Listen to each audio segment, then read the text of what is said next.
Bem, boa noite a todos. A gente tem hoje a satisfação de receber o Dr. Tiago Lisboa para mais uma reunião das UTIs integradas.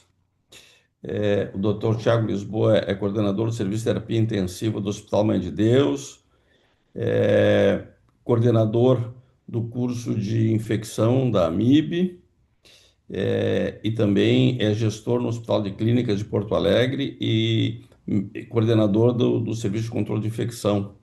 Se eu disse alguma coisa errada, me corrija depois, Thiago, por favor.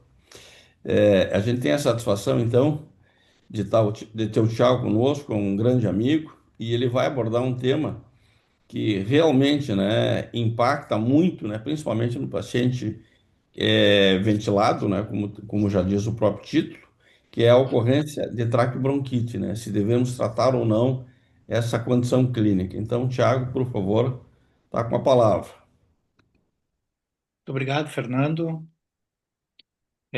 Muito obrigado aí ao time todo das UTIs integradas, aí, os coordenadores, né? O Ciro, Viviane, Ederlon,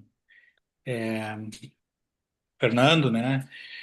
Por esse convite para a gente poder conversar um pouquinho sobre traqueobronquite no paciente ventilado, se tratar ou não tratar, né? Então eu vou aí nos próximos 30, 40 minutos tentar trazer alguns dados para vocês, algumas questões, mais do que respostas, né, para a gente poder pensar junto aí, e imaginar como é que a gente pode chegar a uma conclusão, se é que a gente pode chegar a uma conclusão sobre tratar ou não tratar esses doentes. Quando a gente tem uma dúvida clínica, né, e essa é uma dúvida clínica importante, frequente e bastante pertinente, imagino na realidade de todos vocês, uma das opções que a gente tem é eu não tenho nenhum conflito de interesse para declarar em relação a essa apresentação, desculpa. Talvez o primeiro impulso que a gente tem é vamos seguir o que dizem as guias clínicas, né? O que dizem as guias clínicas sobre isso? E quando a gente olha a guia clínica mais recente, né, de 2016, da ITSA, né, da Infectious Disease Society of America, a gente vai lá e tem uma pergunta bem específica com uma resposta quase que objetiva e categórica, assim, né?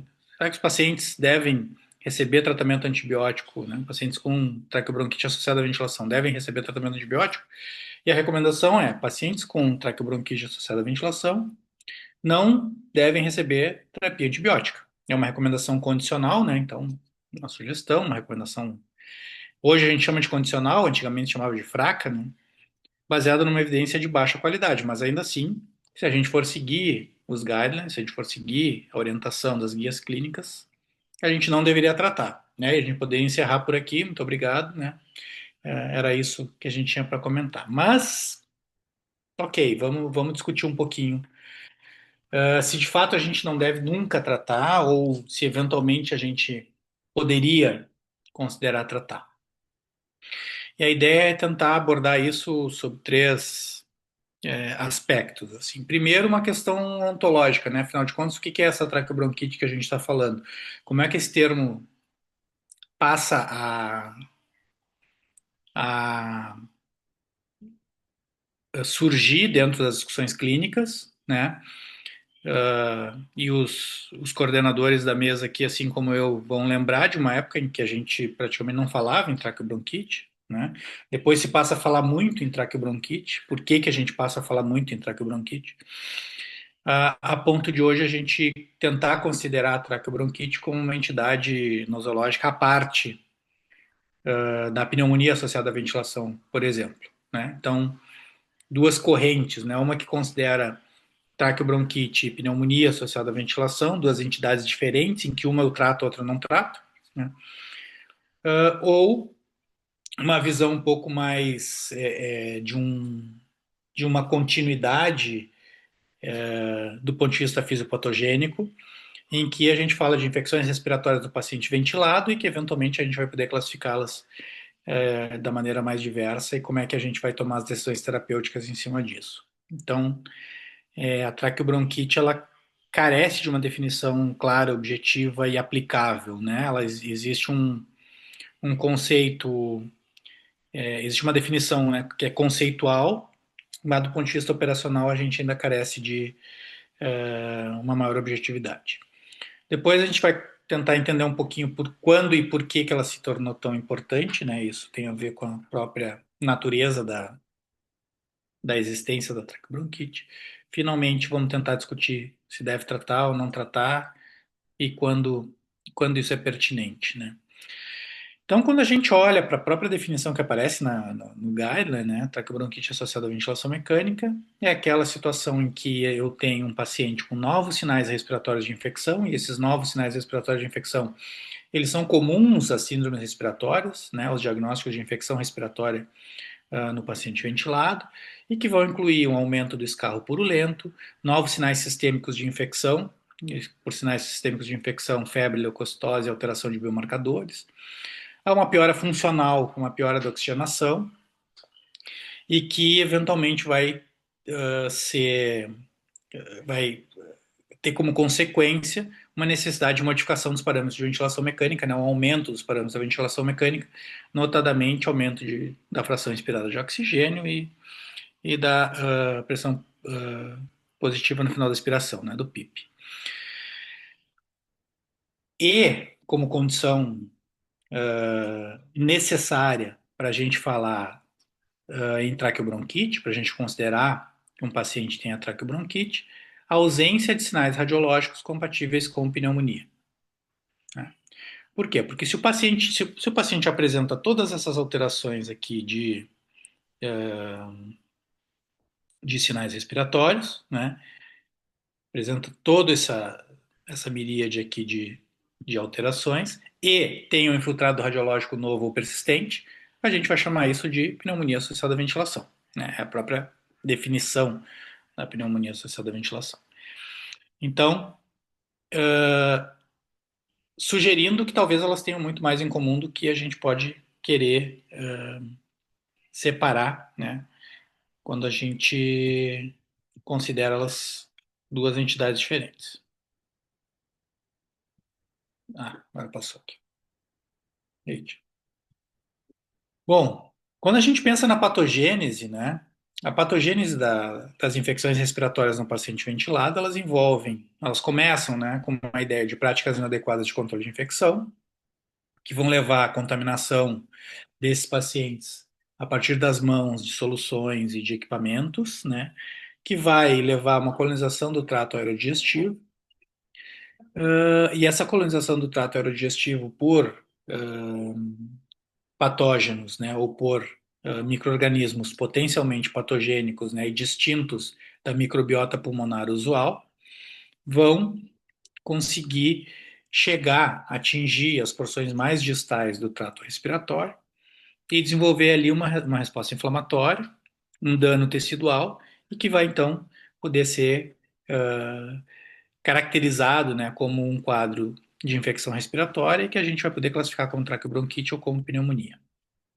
A maneira como essas secreções elas vão chegar no trato respiratório inferior, tanto na fisiopatogênese da traqueobronquite quanto da pneumonia, vai ser comum, né? Vai ser basicamente a presença do tubo, né? A presença do tubo quebrando a barreira glótica e fazendo com que haja uma aspiração, se não maciça pela presença do balonete, mas pelo menos uma microaspiração contínua peri-balonete dessas secreções contaminadas por micro-organismos potencialmente patogênicos que colonizaram o trato aerodigestivo, né? E isso então levar ao quadro de pneumonia. Basicamente por um mecanismo de aspiração, inalação dessas secreções, levando então a traqueobronquite e pneumonia associada à ventilação mecânica. Deixa eu ver como é que eu tiro esse risco aqui que eu fiz, que eu não estou conseguindo tirar. Bom, dentro da ideia de que a gente tem uma síndrome de infecção respiratória no paciente ventilado, né, e que essa síndrome depende, primeiro, de um processo de colonização por micro-organismos potencialmente patogênicos da via aérea, depois aspiração dessas secreções, depois colonização do trato respiratório inferior, Depois, desenvolvimento de resposta inflamatória sem que haja um dano tecidual ah, distal no pulmão evidente. Para depois a gente ter um quadro claramente completo, né, com os achados inflamatórios sistêmicos mais os achados de infiltrado pulmonar, a gente levanta a ideia de que isso deve acontecer de uma maneira contínua, isso não acontece aos saltos, né? O indivíduo não, de um dia para o outro, sai de um estado em que ele sequer está colonizado para, em 24 a 48 horas, ele ter uma pneumonia franca, né? A menos que alguma coisa muito dramática aconteça, como uma macroaspiração, né? Paciente neurocrítico com diminuição de nível de consciência, né? Uma aspiração maciça, e aí a gente está falando de uma outra entidade, a gente está falando de pneumonia aspirativa, a gente não está falando de pneumonia associada à ventilação mecânica. Então faz mais sentido a gente pensar que isso acontece de uma maneira contínua, né?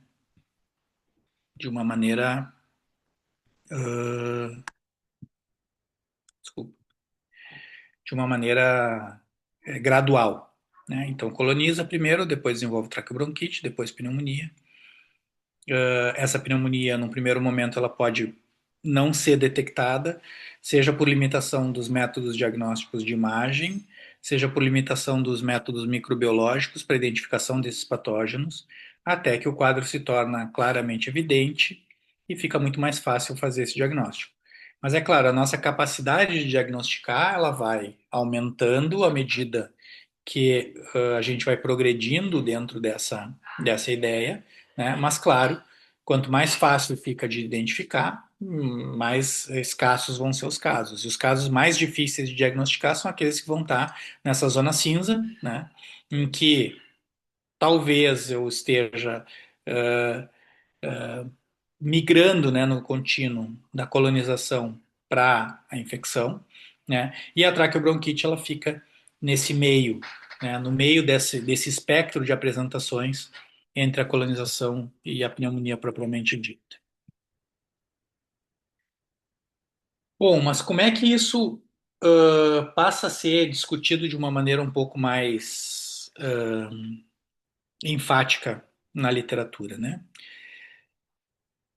Infelizmente, isso passa a ser discutido de uma maneira mais enfática por um viés negativo, né?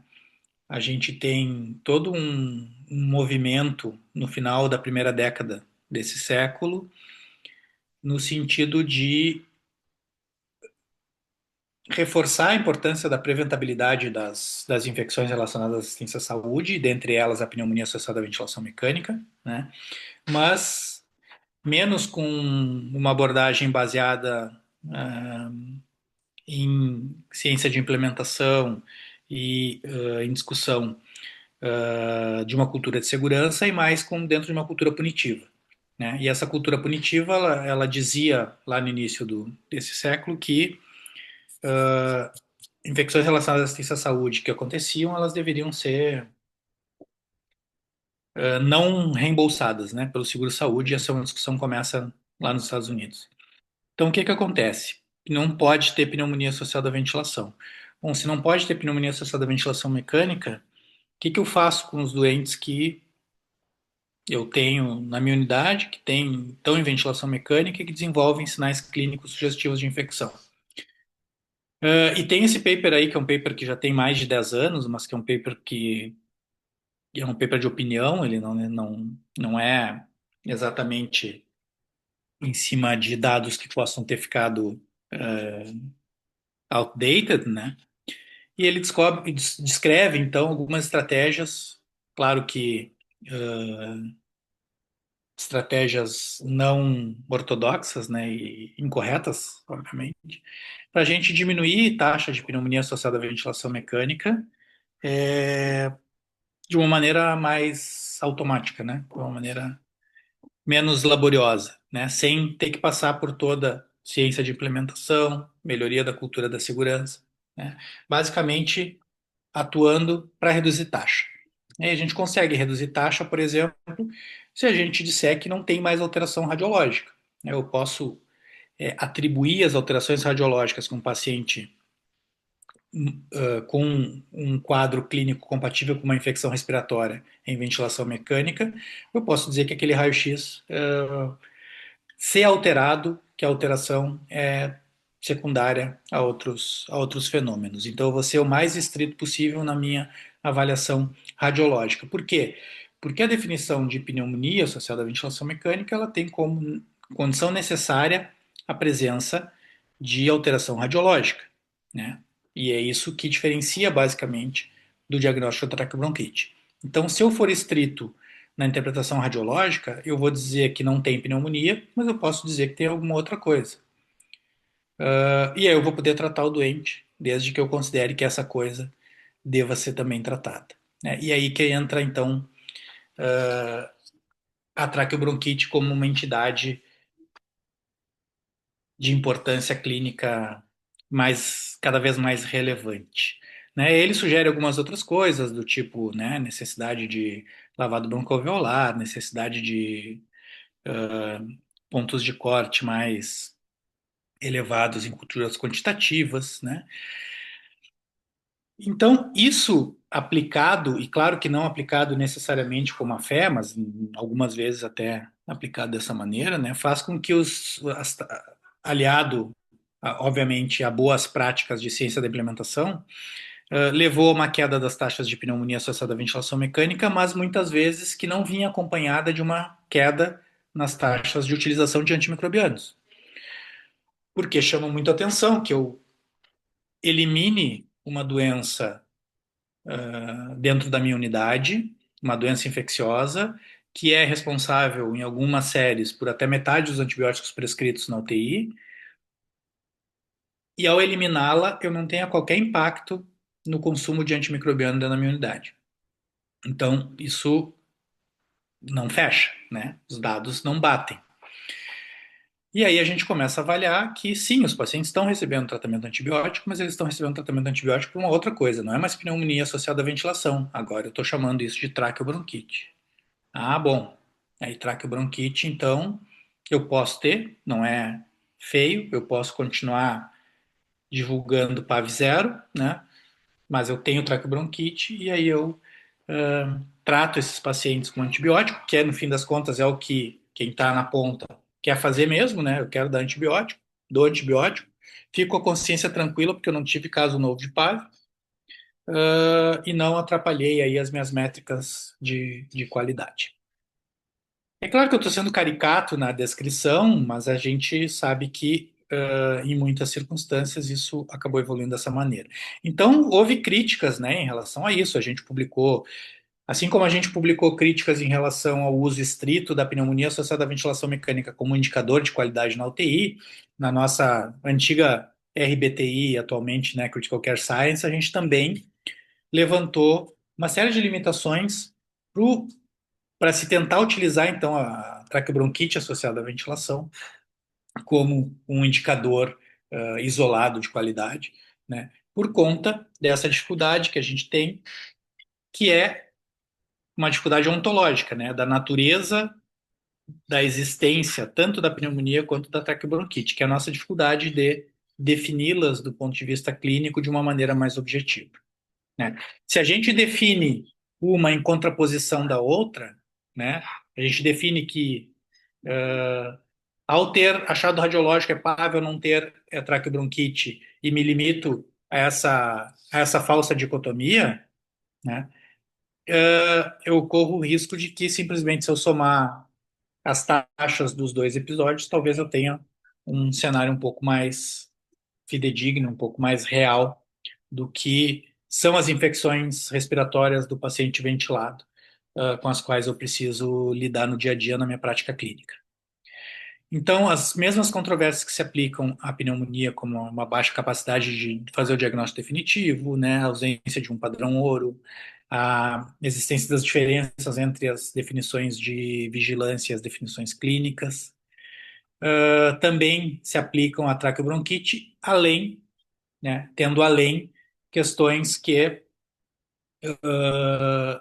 questionam, questões questionam, é ótimo, né? Mas em questões que abordam as características do diagnóstico da traqueobronquite e mesmo o impacto clínico da traqueobronquite, né? Então, de fato, ela tem alguma mortalidade atribuível, de fato, ela aumenta custo, de fato, ela aumenta permanência do paciente. Existe algum desfecho centrado no paciente avaliado em que a traqueobronquite impacta de uma maneira negativa, e isso é evidente na literatura? Infelizmente, até o momento, isso não é assim tão claro. Então, eu tenho situações em que um mesmo paciente, dependendo do critério que eu vá aplicar, né, e do quão rigoroso eu seja o meu critério, eu vou poder dizer que ele tem traqueobronquite, que ele tem pneumonia ou que ele está simplesmente colonizado. Isso vai depender um pouco, às vezes, da minha posição como clínico ou como alguém de vigilância epidemiológica, né, e de gestão, né, ou da minha ideia, do ponto de vista terapêutico, de se eu acho que aquele paciente vai se beneficiar de tratamento antibiótico ou se não vai se beneficiar de tratamento antibiótico. Então, eu vou poder manipular, né, e não isso não necessariamente no mau sentido, mas eu vou poder artificialmente jogar com essas definições para poder trazer um resultado. Isso se torna ainda mais complexo quando a gente pensa que a sensibilidade dos métodos diagnóstico de imagem, e que acabam sendo o grande divisor de águas para eu chamar algo de traqueobronquite ou de pneumonia, a acurácia diagnóstica desses testes ela é muito variável, né? Então eu tenho as limitações do raio-x de tórax, que ele falha em identificar até um terço dos pacientes que podem ter pneumonia. Eu tenho a variabilidade operador dependente dos métodos baseados em ecografia, né, em ultrassom. E essa variabilidade operador dependente ela pode comprometer a acurácia quando eu aplico isso de uma maneira mais ampla. E eu tenho como padrão ouro um exame poderia ser a tomografia, mas que muitas vezes ele vai ser mais custoso, ele vai ser mais difícil, ele vai exigir o transporte do paciente, muitas vezes eu não vou fazer esse diagnóstico, né? Porque eventualmente eu posso ter uma imagem que no raio-x de tórax ela é normal, ela não mostra acometimento de parênquima pulmonar, então eu chamaria isso de traqueobronquite, mas quando eu vou para um método um pouco mais sensível, né, como a tomografia, então eu encontro cenários como esse, com amplos infiltrados pulmonares, e que fariam com que eu chamasse aquilo de pneumonia e o paciente, logicamente, fosse precisar de antibiótico. Então, se eu confiar, ou se eu deixar o meu diagnóstico unicamente na mão, né, ou dependendo unicamente da questão do exame de imagem, eu tenho essa série de limitações que podem complicar bastante. Caramba, não consigo tirar esse risco azul da tela. Bom, quando e por que isso se torna mais importante, né? Então, de novo, retornando à definição que a gente tem aí nos guidelines, né? Paciente com novos sinais respiratórios de infecção, aumento do escarro purulento, novos sinais sistêmicos de infecção, febre, leucocitose, alteração de biomarcador, piora da oxigenação, aumento dos parâmetros de ventilação mecânica. E aí, eu vou definir se eu vou dar ou não dar antibiótico para um paciente confiando unicamente na presença de uma alteração radiológica, ou seja, eu vou considerar antibiótico apenas na presença de infiltrados novos ou progressivos no raio-x, ou eu vou também considerar antibiótico mesmo na ausência de infiltrados novos ou progressivos do raio-x, levando em consideração que o diagnóstico de pneumonia é imperfeito e que essa diferenciação entre traqueobronquite e pneumonia ela é incerta e, de certa maneira, até artificial. Porque a gente está falando de um contínuo que compartilha a mesma base fisiopatogênica, né? E que provavelmente representa apenas dois momentos distintos de um mesmo espectro de apresentação de doença, de um mesmo fenômeno, do ponto de vista fisiopatogênico. Bom, então isso começa a ser abordado aí na literatura e começa a ser discutido aí a partir da primeira metade da década passada, né, em que uma série de fatores de risco, né, e condições comuns passam a ser consideradas e se fortalece então aquele conceito, aquela ideia lá da primeira década do século, do início do século, de que a gente está falando da mesma coisa em pontos diferentes de evolução, né? Que a gente está falando de um processo que vai evoluir progressivamente, se não interrompido, né? E que depende de uma série de aspectos que envolvem fatores de risco como uma higiene oral inadequada, né? A manutenção de sedação, a colonização da orofaringe desses pacientes com uma substituição da microbiota usual, né? Da microbiota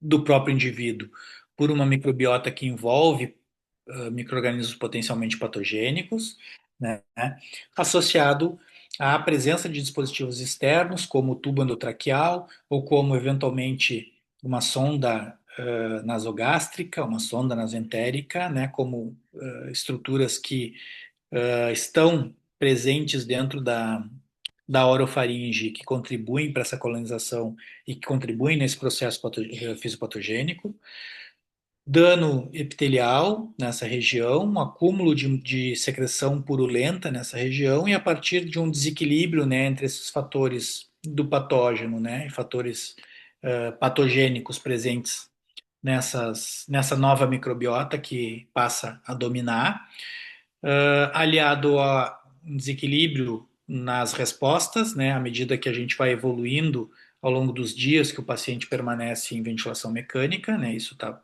também bem descrito, a gente vai passando então de um paciente que está colonizado para um paciente que passa a ter uma resposta inflamatória em vias aéreas inferiores, mas ainda não em parênquima pulmonar, até que a gente tem uma quebra e passa a ter então alteração também em nível pulmonar e passa a chamar isso de pneumonia. Mas a grande questão que permanece é: aqui, se a gente tratar, a gente vai estar provavelmente expondo o paciente a um tratamento desnecessário, um paciente colonizado que não tem invasão, né, que não tem dano causado pela presença desses organismos patogênicos. Então, provavelmente eu não deva tratar. Mas em que ponto da evolução desse processo em que eu necessariamente deveria interrompê-lo, ou deveria tomar uma ação para tentar interrompê-lo a partir do uso de antimicrobiano, é o que a gente ainda não sabe, o que a gente ainda precisa entender. As hipóteses, né, para isso envolvem uma decompartimentalização da resposta imune, que seria o grande fenômeno responsável por tornar sistêmica essa, essa resposta inflamatória e, por consequência, os danos causados por esse processo infeccioso, né? E que surge então a partir de uma carga bacteriana que vai aumentando progressivamente em função dessa colonização por uma microbiota hostil, né, da orofaringe e do trato respiratório superior, que passa a gerar uma resposta imune que, quando controla esse crescimento bacteriano, consegue manter essa resposta compartimentalizada e, eventualmente, então a gente vai ter um quadro que a gente vai chamar de traqueobronquite, ou quando isso é decompartimentalizado, e isso passa, então, a se tornar, a partir da sistematização, um quadro de pneumonia. Então, a gente está, na maioria das vezes, falando de um mesmo fenômeno visto a partir unicamente de uma evolução que em algum momento tomou um rumo diferente. Então, eu tenho o mesmo paciente que tem ventilação mecânica por 48 horas, que teve uma piora de sinais clínicos inflamatórios sugestivos de um quadro infeccioso respiratório, mas que, se não tiver alteração radiológica, eu vou chamar de traqueobronquite; se tiver, eu vou chamar de pneumonia. É a mesma coisa, esses dois momentos da evolução desse paciente. Eles representam exatamente a mesma coisa. Eles são dicotômicos ou, na verdade, eles são um contínuo do mesmo fenômeno. Tentando estudar isso, né, a gente publicou em 2015, um paper que o Inácio Martín Loeches, que é um pesquisador espanhol que mora na Irlanda aí, mas que é uma das grandes autoridades em traqueobronquite. Esse é um estudo que incluiu várias UTIs aqui do Brasil também. Então, avaliou episódios de infecção do trato respiratório associados à ventilação mecânica, né, sem entrar no mérito de que tipo era, e depois reclassificou esses pacientes como PAV ou TAV. Né? E alguns achados interessantes desse estudo nos mostraram que a incidência de PAV e TAV nesse estudo, nessa amostra, era uma incidência muito parecida. Né? A gente tinha uma incidência muito semelhante de PAV e de TAV nessas UTIs. Avaliando 2.960 pacientes ventilados, a gente teve aí quase 700 episódios, né? Quase 700 episódios em 3 mil pacientes. Está perto de 20% aí de incidência desses fenômenos. Mas o impacto que isso tinha nesses doentes era um pouco diferente. Então, aqueles doentes que apresentavam critérios para PAV, eles tinham um risco aumentado de morte. Aqueles que só apresentavam critérios para TAV, não, né? Mostrando que talvez a gente esteja pegando a mesma coisa num período mais cedo, mais precoce, quando a gente está falando de TAV, e mais tardio quando a gente está falando de PAV. E não fica claro, né, pelo menos na primeira análise desses dados, se tratar aqueles que têm TAV, né, porque se a gente acredita nessa teoria do contínuo, se eu tratar aqui, que eu vou evitar que ele desenvolva ali adiante um quadro de pneumonia. O que nos traz a questão, a gente deve tratar ou não tratar? E tratar com que objetivo? Porque se o impacto em desfecho duro, né, por exemplo, em mortalidade, não parece existir para traqueobronquite e existe para pneumonia, é um pouco fácil dizer que a gente deve tratar pneumonia e não precisaria tratar traqueobronquite. Mas se a gente tem dúvida de que se a gente tratar uma traqueobronquite, a gente pode evitar que ele desenvolva uma pneumonia, e a gente sabe que a pneumonia está associada com piorar o desfecho, talvez isso possa ser uma estratégia válida, né? E aí, então, a gente precisa tentar entender se tratar ou não tratar vai ser importante. Bom, dentro do contínuo das infecções de trato respiratório associadas à ventilação mecânica, a gente tem, então, a ideia, né, de que esse contínuo não envolve apenas os aspectos fisiopatogênicos, mas também envolve a gravidade da doença. Então, dentro desse espectro, além de uma questão fisiopatológica, eu estou falando também de um espectro e de um contínuo de gravidade, em que não existe muita dúvida de que aqueles que preenchem o critério mais grave devem ser tratados, e devem ser tratados com antibiótico terapia sistêmica, claro. Mas surge a questão se aqueles ainda não tão graves devem ser tratados de alguma maneira que evite que eles evoluam para forma mais grave, e ao ser tratados antes, eles vão ter um melhor desfecho, né? E a maneira que a gente pode fazer para tratar isso, ela é questionada na literatura desde a fase da colonização, né? Por quê? Porque a gente tem na literatura dados em relação a outros tipos de pacientes mostrando que fazer descontaminação de pacientes colonizados talvez leve a melhores desfechos, né? Existe toda uma celeuma, não é, né? Alguém pode argumentar que isso não está testado adequadamente em alguns cenários, né, em pacientes em cenários de alta resistência, como os que a gente tem no Brasil, etc. e tal. Mas existe um corpo de evidências sugerindo que descontaminação seletiva do trato digestivo, por exemplo, né, ou descontaminação oral seletiva, podem estar associados com diminuição da colonização, diminuição de carga bacteriana e evitar ali adiante complicações infecciosas e eventualmente até mudar a mortalidade lá na frente. Então, com isso se questiona se de alguma maneira tratar, e aí de alguma maneira que não necessariamente sistêmica, tratar esses pacientes que têm alteração compatível com traqueobronquite, já que a gente não consegue ser definitivo, né?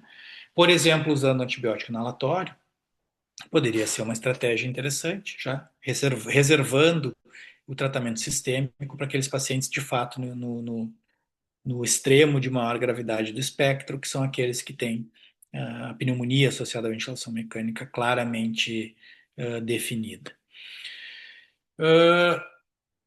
Quando a gente olha essas análises secundárias, desculpa, não subanálise, análise secundária, daqueles dados que eu mostrei para vocês lá do TAVEN anteriormente, se viu que até 12% dos pacientes que tinham traqueobronquites depois desenvolviam PAV, quando a gente olha para eles de uma maneira longitudinal.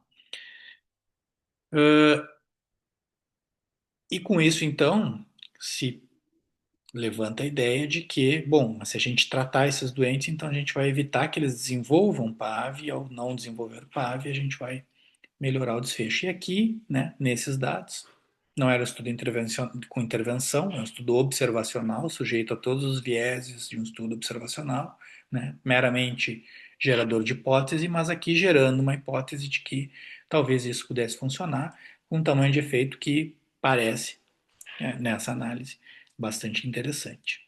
A gente tratar a traqueobronquite precocemente para evitar que ela leve o paciente a desenvolver uma pneumonia associada à ventilação mecânica.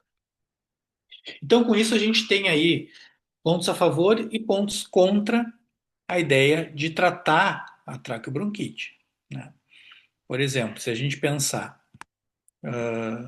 em evolução clínica, né, a favor, a gente poderia considerar que o tratamento da traqueobronquite pode reduzir a progressão para PAV dentro da ideia do contínuo, né? Contrário a isso, a gente pode sempre argumentar que as evidências são inconsistentes, né? E a gente precisa de dados de qualidade, né, derivados preferencialmente de ensaios clínicos randomizados que possam nos dar essa resposta.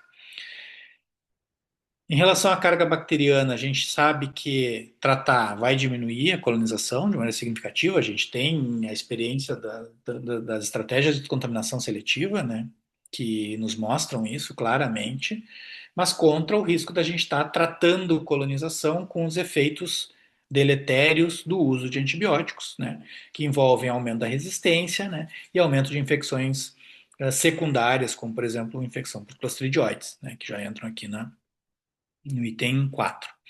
A gente tem desfechos intermediários, que tratar esses doentes vai melhorar sinais inflamatórios, vai diminuir secreção. Em alguns cenários, por exemplo, num paciente traqueotomizado, num paciente com um desmame prolongado, diminuir secreção purulenta pode ser algo que vai me permitir acelerar o processo de desmame, né? De novo, baseado em dados que são de qualidade baixa, né? Mas contra a questão de que, ok, faz isso, mas não me muda a mortalidade, não me muda desfecho duro e não tem nada avaliando desfechos centrados no paciente que possam me auxiliar nessa tomada de decisão. A evidência científica ela é muito limitada, a gente tem pequenos estudos sugerindo benefício, mas as diretrizes não recomendam usar na rotina, né? E do ponto de vista de custo-efetividade, talvez tratar evitar as complicações graves, mas não tratar vai reduzir custo, né? Esse custo de tratar pode ser não efetivo, né? A gente pode ter um maior custo sem ter necessariamente um ganho robusto, porque a gente não tem análise de custo-efetividade sugerindo que isso de fato vai ser benéfico. Então, um algoritmo a se propor, né, do que a gente poderia fazer do ponto de vista clínico, era então, paciente em ventilação mecânica com secreção, febre, sinais inflamatórios, avaliar a estabilidade clínica desse paciente. Se esse paciente tá instável, né, o paciente está instável, eu vou tratar, né? Eu vou tratar. Por quê? Porque eu posso dizer que esse paciente, eu não preciso nem entrar no mérito se esse paciente tem pneumonia ou não tem pneumonia.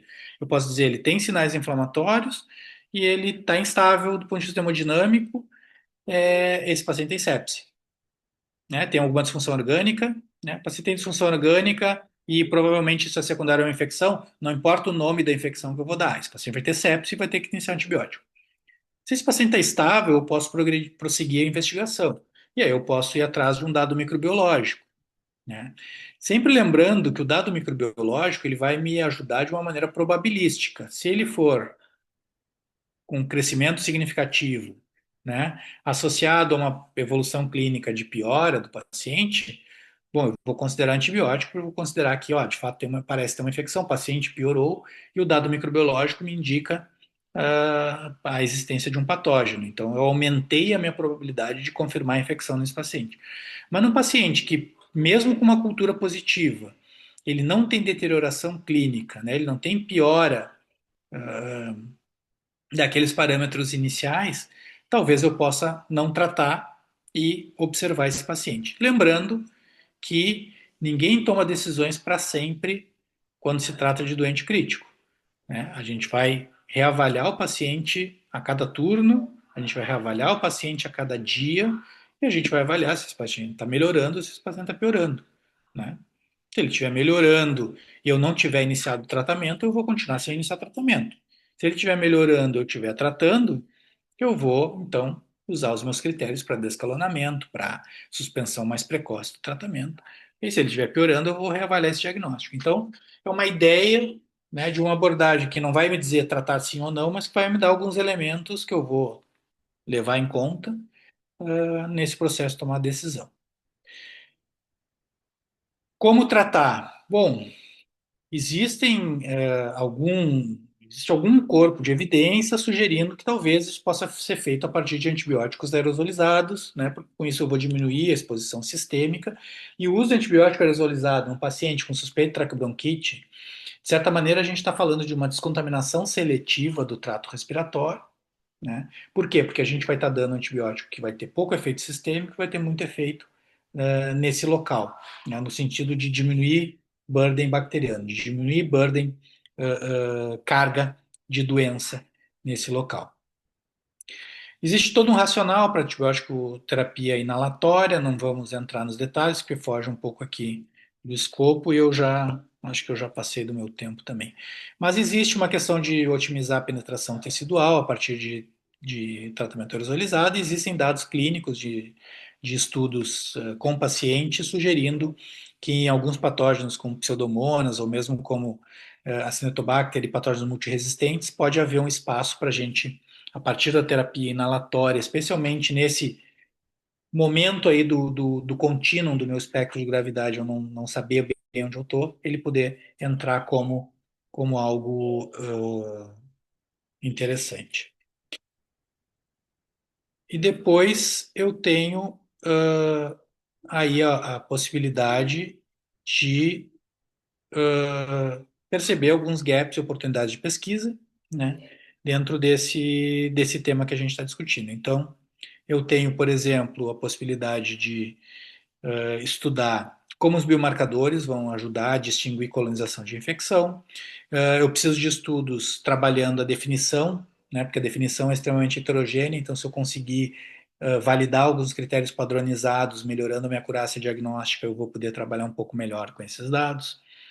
A qualidade da evidência que é extremamente limitada, então eu conduzi estudos que avaliem de fato, do ponto de vista pragmático, se vale a pena tratar ou não tratar, são estudos que são muito bem-vindos, eu vou citar para vocês o estudo que está aberto aí, avaliando esse ponto. A questão dos antibióticos inalatórios e a questão da duração do tratamento, né? Então são gaps e oportunidades de pesquisa que estão abertos aí. Sobre isso, né, a gente tem um estudo da BRICNET, né, o estudo Vatican, que é o estudo que é liderado aí pelo Bruno Tomazini e pelo Bruno Bessing, que vocês, como intensivistas todos, certamente os conhecem. São dois grandes pesquisadores, né, e que estão conduzindo o estudo justamente para avaliar, né, um ensaio clínico randomizado multicêntrico, para avaliar tratamento antimicrobiano em traqueobronquite associado à ventilação mecânica, sim ou não, né? É um estudo pragmático e que ainda está incluindo centros, então quem tiver interesse aí no tema, entrar lá no site da BRICNET, tentar e preencher o feasibility lá para participar desse estudo. Vai ser super interessante, vai ser uma evidência muito importante que vai ser gerada aqui no Brasil, né? Preenchendo pelo menos um daqueles gaps ali, oportunidades de pesquisa que eu citei para vocês, e sendo então já um tijolinho aí dentro da construção do conhecimento em relação a esse tema. Então, concluindo, né, a gente pode partir de um princípio de um pouco de senso comum, né, de que pacientes com uma grande carga de patógeno dentro da via respiratória deveria se beneficiar de um tratamento antibiótico, né? Só que a gente tem as limitações de diferenciar o que é colonização, o que é simplesmente uma mudança da microbiota, né, que me atrapalha, né, nesse, nesse processo, o que é simplesmente a microbiota mudando, e o que de fato é patógeno tendo ação, causando dano tecidual e causando alteração que vai gerar a mudança de desfecho clinicamente relevante nesse paciente, né? Aumentando a morbidade, aumentando a mortalidade e aumentando o custo. Por quê? Porque se eu banalizar o tratamento desses caras e usar antibiótico para todo mundo a todo tempo, eu simplesmente vou estar aumentando a pressão de seleção sem eventualmente estar conseguindo obter o benefício que eu espero desse processo. Portanto, a gente precisa de estudos grandes, bem desenhados e que possam determinar quais são os pacientes que vão se beneficiar do tratamento antimicrobiano. Estudo Vatican, que eu acabei de mostrar para vocês, um estudo que vai tentar fazer isso. Mas a gente precisa também de estudos que nos ajudem a identificar melhor, do ponto de vista sindrômico, esses pacientes, caracterizá-los melhor, entender melhor como é que se dá esse contínuo, como é que se dá esse espectro de apresentação a partir de painel de biomarcadores, a partir de fenótipos de resposta inflamatória, para poder nos auxiliar, né, na colocação desse paciente, né, na posição que esse paciente está dentro do espectro de apresentação, para poder medir aí qual é o potencial que ele tem, ou qual a probabilidade que ele tem de se beneficiar mais ou menos de usar terapia antimicrobiana sistêmica nesse contexto. Além disso, tratar quem deve ser tratado e deixar de tratar quem não deve ser tratado é, é quase que é quase que um lugar comum, é quase que uma obviedade que a gente fala, mas infelizmente a gente tem muita dificuldade em conseguir de fato separar isso, quem é que merece, quem é que se beneficia e quem é que não vai se beneficiar do tratamento e simplesmente vai receber antimicrobiano sem ter um impacto positivo para si e tendo um impacto negativo para a ecologia. Então, várias portas de investigação abertas nesse cenário e que agora a gente pode conversar, discutir e debater. Como eu disse no início, a ideia era levantar muito mais perguntas do que trazer respostas. E fico agora à disposição para a gente conversar. Muito obrigado. Tiago, muito obrigado. Excelente abordagem. E, de fato, são muitas dúvidas, né? Eu acho que tem alguns pontos assim que tu enfatizaste com muita propriedade e tu sabe, né, que a gente tem bastante residente aqui também, né? E nesse período, nessa fase, né, da nossa vida profissional, né, o intensivista em formação, a gente precisa de ter alguns pilares para a construção, não é, da nossa visão como intensivistas, né, em termos de abordagem.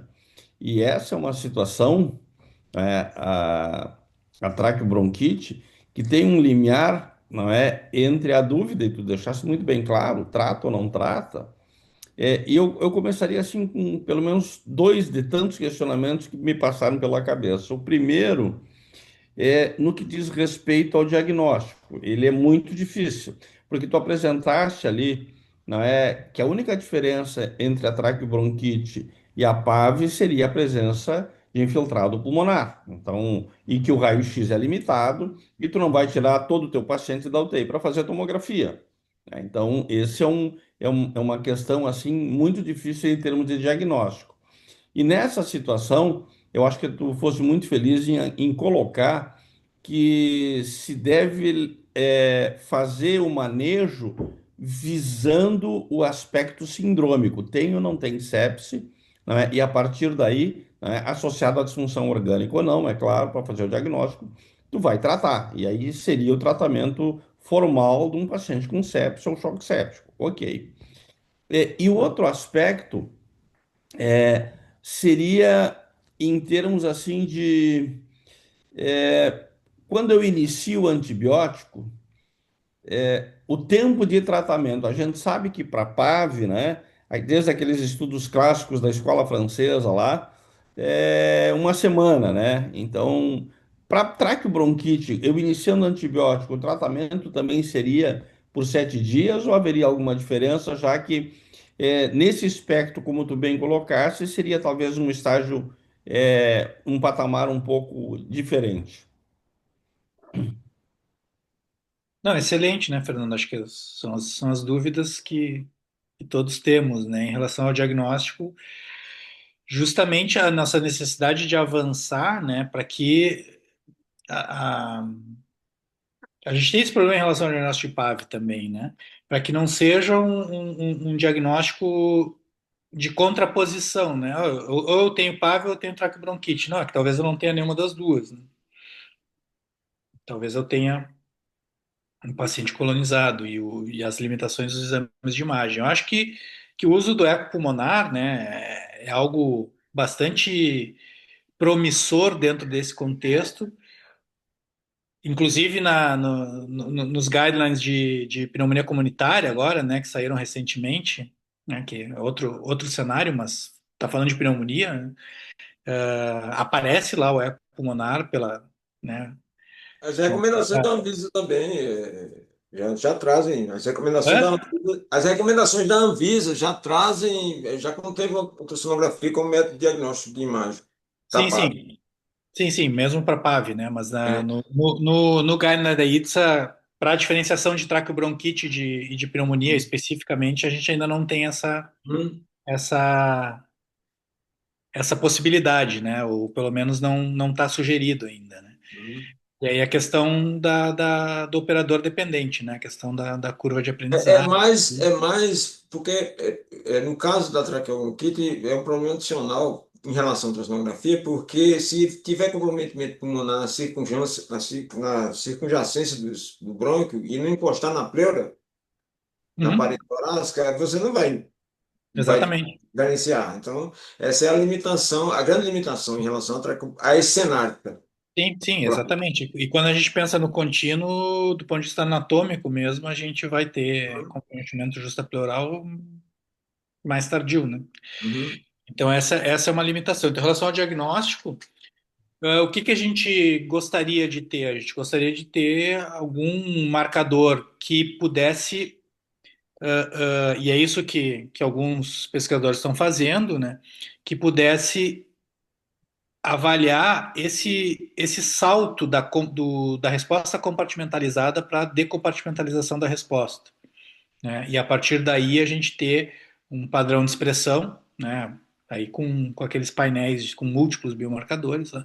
Um padrão de expressão que nos mostrasse que esse paciente ele saiu de um cenário de uma resposta compartimentalizada para uma resposta decompartimentalizada, e então ele está migrando aí para o espectro de maior gravidade. E aí, a partir daí, esse cara tem um potencial para se beneficiar mais de tratamento. Em relação à duração, né? O que as recomendações que são baseadas em estudos pequenos e em dados pobres, dados ruins, né? Dados de baixa qualidade, não dados ruins, né? Dados de muita baixa qualidade, é de 5 a 7 dias, né? Permitindo então um tratamento um pouco mais curto do que o tratamento da PAV, que gira em torno de 7 dias, mas baseado num nível de evidência que é muito ruim, né? E que a gente precisa de estudos que possam avaliar justamente esse ponto. Mas 5 a 7 dias de tratamento, levando em consideração a resposta clínica do paciente, né, seria, seria o recomendado. Seria fundamentalmente secreção, né? Melhora, né? Melhora a secreção. Não tem muita coisa Não. para usar como parâmetro, não, né? João, tá com a mão levantada, João. Boa noite. Oi, boa noite, Fernando. Boa noite, pessoal. Thiago, legal. Não, eu acho que você foi muito feliz também num aspecto que é uma coisa que que você falou bem no começo, né? Que é talvez uma confusão que a gente faz, que é a questão da PAV. A gente briga muito com o indicador, porque o indicador de PAV é um indicador de qualidade da UTI. Mas, às vezes, a gente briga com o indicador porque o indicador talvez não seja é, a forma de você tratar, a indicação de você tratar. A gente o indicador ele serve para dar a qualidade do nossa assistência, né? E aí talvez essa que seja a questão, né? Como fazer o diagnóstico, é o que vocês estavam discutindo, né? A gente vai atrás da diminuição da PAV para óbvio, para tratar o indicador, que é para tratar a nossa qualidade de assistência, né? Mas não dá para você individualizar no paciente. Eu acho que aí a resposta seria individualizar mesmo. Até porque, até é perigoso, né? Você usar o indicador como forma de rastrear, termina a história do PAV zero, vai ter um conflito de interesse aí mesmo brutal. Exato, esse é o grande problema que a gente tem da diferença entre os critérios de vigilância epidemiológica e os critérios de beira de leito, né, para definição clínica. Essa discrepância que existe, ela acaba, ela acaba comprometendo muitas vezes a percepção que se tem, né? Então, quando você conversa com alguém que está trabalhando na assistência e diz assim, a gente tem PAV zero, aí, às vezes a pessoa fica assim, bom, mas eu tratei 3 pneumonias na semana passada, né? Mas tudo bem. Exato. É. Então, É. é porque o critério que se utiliza, né, e E é realmente um é um big do critério, conflito de interesse, né, Tiago? é Porque um o cara critério tá distinto, olhando exatamente. os indicadores dele, sabe que vai levar porradas, e o cara fica, mesmo até inconscientemente, ele termina. Exatamente. Então, muitas vezes, se eu der um outro nome, né, Uhum. Pois é, exato. é, isso é, A isso maior é- causa de PAV zero, traqueobronquite. PAV é, zero, né? Exato. isso. Não, né, um indicador interessante, né, e que geralmente não se traz, mas que ajuda a esclarecer um pouco a natureza disso, né, é você acompanhar o consumo de antibiótico na unidade, né, porque se a Uhum. PAV é zero, o consumo Vai ter que deveria estar usando cair, né, antibiótico, né? a menos que você Exato. está usando para outras coisas, né. Não dá para você é, é, tratar tudo com antibiótico, né? Quer dizer, vai fazer asepsia de toda a árvore brônquica. Não tem como, né? Claro. Exato. Tem uma pergunta aqui, Tiago, do Luiz Batista, Uhum. que ele gostaria de saber assim, é, qual a utilidade assim, ou como tu faria a utilização, ou seria a PCR, ou se só a leucocitose, né, seria o suficiente para tu fazer o diagnóstico e o acompanhamento, né, para iniciar a antibiótico terapia, principalmente no paciente com suspeita de Não, essa trauma. pergunta é ótima, né? Essa pergunta é muito boa, né? Assim, quando a gente compara os marcadores inflamatórios entre eles, a gente não consegue ter nenhum deles com uma performance superior no processo de tomar a decisão de dar antibiótico ou não. Na verdade, pelo contrário, o que sugere é que não se deve depender de um biomarcador qualquer. E e leucocitose é um biomarcador, né? Mas nem os biomarcadores bioquímicos, como procalcitonina, proteína C reativa, e nem os biomarcadores clínicos, como presença de leucocitose, temperatura, etc. Não se deve utilizar um único para definir tratamento ou não. Então, não dá para afirmar, deve-se usar leucocitose ou PCR. Então, na decisão de começar ou não, né, a gente deve utilizar os parâmetros clínicos de presença de função orgânica, instabilidade, ou um diagnóstico juntando, né, todas as peças para fechar um diagnóstico sugestivo de uma infecção respiratória no paciente em ventilação.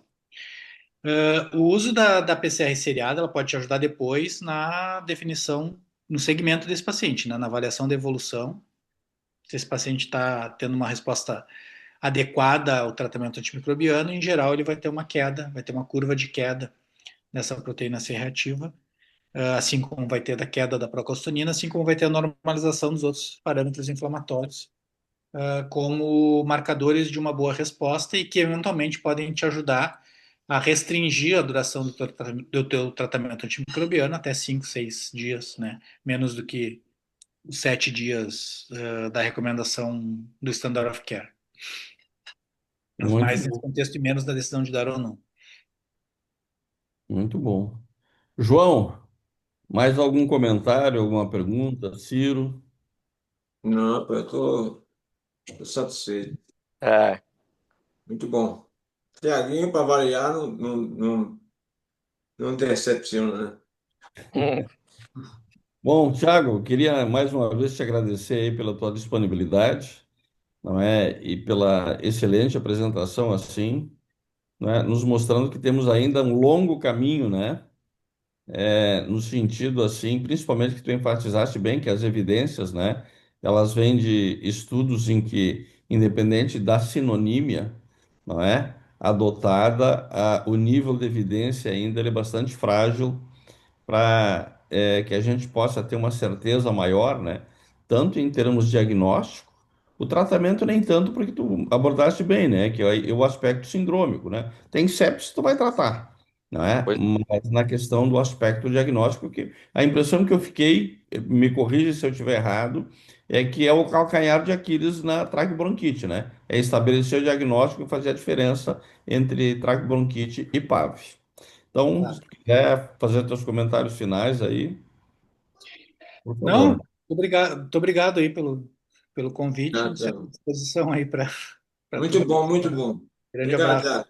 Então Tchau, tá. querido. Obrigado aí, Até pessoal. semana que vem, pessoal. Até a semana que vem aí. tchau, Valeu. pessoal. Até semana que vem. Tchau.